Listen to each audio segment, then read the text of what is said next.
اونجا همه چیز از صفر شروع میشه. حاضری؟ تایید شد. ما باید بریم. میدونم، اما چطور؟ بابا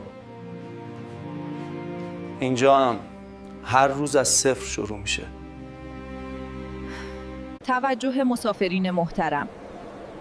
پرواز شماره 452 فرانکفورت در حال سوار شدن است. به من قول بده. هر چقدرم سخت بود به عقب نگاه نکن. من هیچی نمیفهمم. کجا باید بریم؟ نمیدانم فرهاد. خیلی شلوغ است. بهت قول میدم ما با هم از این وضعیت عبور خواهیم کرد. همه چیز عجیب است، اما ما با هم هستیم. این تنها چیز آشناست.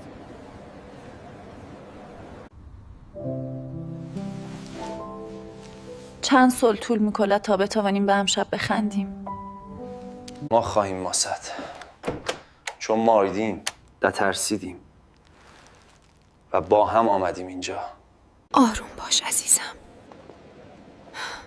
نگران نباش.